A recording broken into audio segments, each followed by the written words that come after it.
From its very first scene, Breaking Bad pulls the viewer in.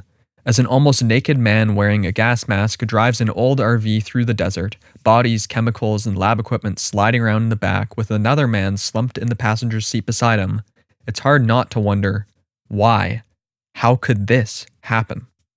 Then there's Bryan Cranston's brilliant acting as his character, Walter White, pulls out a camcorder and records a desperate message to his family. But Walter speaks in vague terms, feeding the audience's curiosity. Afterward, he grabs his gun, stands in the middle of the road, and waits for what will come. Back in high school, whenever I had a friend over who hadn't seen Breaking Bad, it was only natural to start, well, here, at the start. As such, I've watched this scene upwards of 10 times. Fortunately, rewatching this scene, this episode, and the majority of this season is never a chore, because Breaking Bad starts exceptionally strong. The first episode is particularly impressive and one of the best pilots of any television series I've ever seen. So in this video, I want to talk about that, about what makes Breaking Bad's first episode so enjoyable, and about what aspiring storytellers can learn from it. At its core, Breaking Bad is about change. After all, it tracks its protagonist's journey from a chemistry teacher who's barely scraping by to the almost mythical kingpin of a drug empire. So in order to make that change hit as hard as possible, Walt needs to start off weak. And the weaker he is, the more room there is for growth. And more growth means more change in Walt. Since the show focuses so much on change, the more of that we see, the better. So we're shown that he has trouble sleeping, that he and his wife have an unplanned baby on the way, that he may be past his prime, that he works 2 jobs, one for an obnoxious boss, but still isn't making enough to fix a hot water heater, that his son has cerebral palsy, that most of his students don't care about what he's teaching, that even at his own birthday party, his successful brother-in-law becomes the center of attention, that he's uncomfortable even touching a gun, that he doesn't even have time to paint his daughter's room, and, well, I could go on and on. As the length of that sentence indicates, his life is far from exciting or perfect. In fact, it's full of problems. Now, most of these problems aren't huge deals in and of themselves, but added together, that's a lot to deal with. As such, the writers craft a protagonist who's easy to sympathize with, without laying on the tragedy or hardship so thick that it becomes unbearable or difficult to believe. Plus, if things were too horrible for him, it might start to feel like he has nothing to lose, which would ruin a lot about the series later on. Also, this makes it easy to root for him. He's the underdog with issues that we can probably understand, if not relate to, and who doesn't like an underdog? Of course, on top of all this, there's the cancer, which does even more to bring the audience over to Walt's side, to help viewers understand his struggle. Now, this is far from unique to Breaking Bad, and I'm sure you already know that. It's common for stories to start with something horrible happening to their protagonists. Because of this bad thing, whether that thing is losing limbs or their parents or whatever else, they have something to fight against or for, or both. In this case, Walt is fighting against time and fighting for his family, or at least that's how it appears at first. I'm also willing to bet you can think of a whole lot of stories where the protagonist starts off with some sort of serious disadvantage. In fact, even when the protagonist has had serious advantages in life, it's fairly common to structure stories in a way that puts their struggle at the forefront. So it's not impressive that Breaking Bad does this. What's impressive is how it does this. Breaking Bad is at once subtle and clear. We see diaper boxes, hear about an unpainted room, watch Walt desperately try to close the glove box in his car, see a framed certificate that Walt looks at when he's up in the middle of the night, and so much more. Even if these are little things, they're piling up, becoming too much, and Walt seems like he's one piece of bad news away from totally falling apart. Which he is, of course. But in many of these cases, if not all of these cases, these small problems or hints speak to larger issues that the audience is encouraged to contemplate, or that simply feel real and relatable.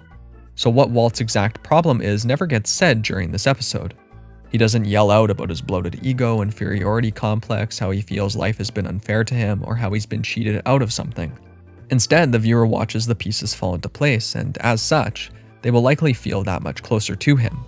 In other words, if a viewer has to infer a large amount about the protagonist's struggle, if they have to come to know him despite not being told all about him, they will be more likely to understand him, to see themselves in him, and to want him to succeed.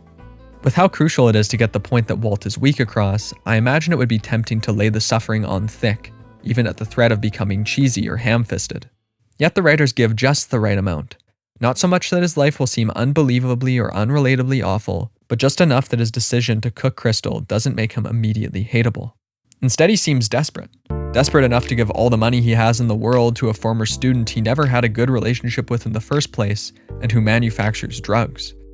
No, in this episode, his morally repugnant actions feel like a final and unrealistic wish to leave something behind for his family, instead of something selfish and downright horrible. But there has to be more to Walt than weakness. I mean, if he was completely defined by his weakness and desperation, that would get old fast and lead to a character who's easy to root for, but hard to be invested in for a long period of time. If he's going to sustain a 62-episode series, there has to be more to him than that. And there is. Through the way he presents science to the class in his conversation with Jesse about different equipment, we see that he's passionate and knowledgeable about chemistry. Through the way others talk about him and that framed certificate hanging on the wall, we see that he's intelligent and capable of great things. We also get these moments of extreme competence, with how he's immediately able to cook the best crystal Jesse's ever seen, despite the poor conditions he's working in. Then, when he stops Crazy 8 and Emilio from killing him and Jesse, it becomes clear that he's able to think on his feet and maintain some level of composure even in incredibly frightening circumstances. On top of that, when he attacks the people in the store who are making fun of Walt Jr., we see a glimpse of his Heisenberg side. Actually, that moment's crucial. That instance of aggression stands in stark contrast to most of what we're shown in this episode. It hints at an anger buried deep inside him, at a rage that will surely show itself given the right circumstances. So, even if there's one thing that's the most important to show about a character first, it's important to remember that most protagonists have depth. So how are you going to get that depth across? Well, you can show their passions, how others see them, and how they act in a variety of greatly varied circumstances. Of course, protagonists don't always need to have loads of depth. Always doesn't really exist in storytelling. Even so, it's worth considering. Regardless, these aren't the only ways the show encourages the viewer to empathize with Walt early on. There's also the skillful directing and the way we're shown how Walt's mind works. One of the best examples of this comes when Walt receives his diagnosis, when he's so unable to accept the gravity of his illness that he fixates on a mustard stain on the doctor's coat. The camera work here is claustrophobic and tight. The sound of ringing swells as Walt attempts to comprehend the situation he's suddenly in. And though he seems to understand what's happening to him, he seems so far from accepting it. Thus, it's important to remember that it's not all about the beats of the plot. It's about how these points on a page, about how this list of problems and traits and so on, is shown to the audience. Presentation is just as important as structure. Well, now that we've talked about the mustard stain, it's probably a good time to talk about Breaking Bad's use of humor. Because there's a lot, even in the first episode. Like Walt grabbing his junk and yelling at Bogdan to wipe down this, or Jesse calling a barn a cowhouse, or smaller things like Walt Schuyler and Walt Jr.'s conversation about veggie bacon, Hank's vulgarity in his conversations with Steve Gomez, and Jesse's goofy way of speaking. Actually, Walt and Jesse have a straight man, funny man type of dynamic that helps give the show some sense of levity, or that at least makes both characters, through their opposition, more compelling than they'd otherwise be. That's another writing trick. If you find that your lead character isn't quite as interesting as you want them to be, try pairing them with someone who's as different from them as possible.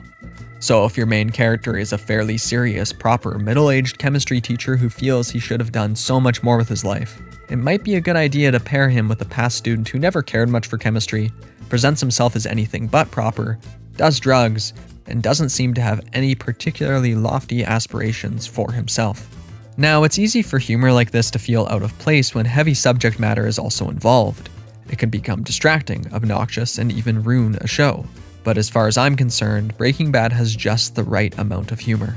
It stops the story from becoming overbearingly depressing, without cheapening Walt's suffering.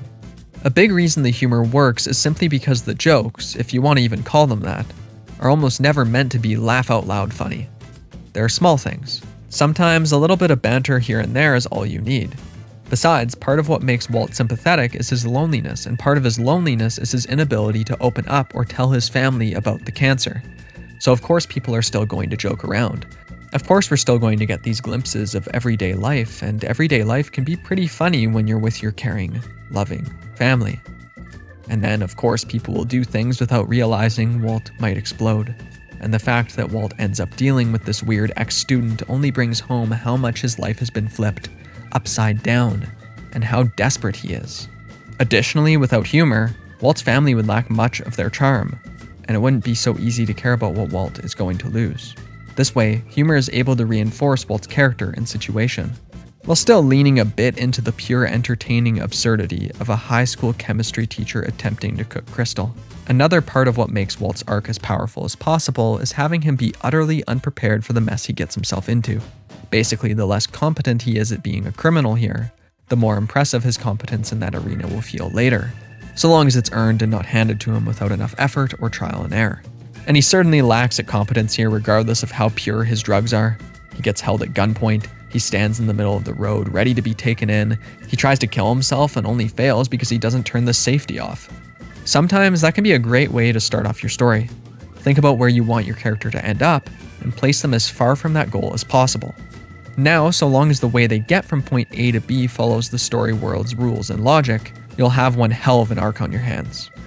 Yet, despite his starting point here being so different from where he ends off in the final episode of this series, this episode works as a microcosm of Breaking Bad. The camera work, humor, acting, music, and the tone in general, all of it largely remains similar throughout the series. The plot of this episode works that way too. It's basically a small-scale version of the rest of the series. As will frequently occur later, especially in seasons 2 and 5, we start with a scene that makes us ask, what's going on? Why? How could they possibly end up in this situation, or something similar to that? The important part is that it gets us asking questions. From there, we watch what led to that, or we get the context necessary for that scene to gain importance. While Walt hides, or tries to hide, what he's doing from his family, engages in criminal activity, puts himself in a situation where he has to make a difficult moral decision, almost gives up, puts Jesse's life in danger and then saves him, and barely escapes being captured by the law or killed. As the series goes on, it'll repeat these beats, simply ramping up the scale of the conflict more and more as time goes on. Essentially, the show makes a promise. This is what Breaking Bad will be about. Like chemistry, it will be all about change. It will be about a conflicted man doing more and more wrong things. It'll be about the impact he has on his family. It will be about his and Jesse's unlikely partnership and the effect that has on Jesse's life, and so on. The way it lays the groundwork for the rest of the series is a big part of what takes this episode from great to masterful. Again, it's not necessary to go about writing a story this way. In fact, it might be a bad idea to so clearly lay out what a story is going to be about, depending on what type of story it is, of course. But it can also work very well. There may be no formula to writing a story or even starting a story, but looking at what other successful works have done can be a big help. And Breaking Bad's first episode has certainly proven to be that for me. Anyway, thank you for watching through this whole video. I hope that you enjoyed it. If you're new to my channel and haven't seen my stuff before and enjoyed this one, I encourage you to subscribe, like the video, and hit the bell thing. There's a good chance I'll end up making some more videos on Breaking Bad at some point. So yeah, if you want to see that, then subscribing would be a good option. Otherwise, I just want to say thank you to my patrons over on patreon.com. Their support means so much to me, and yeah, just all their names are going by here, and I'm extremely thankful to each and every one of them. But regardless of any of that, I hope all of you have a great day. Bye-bye for now.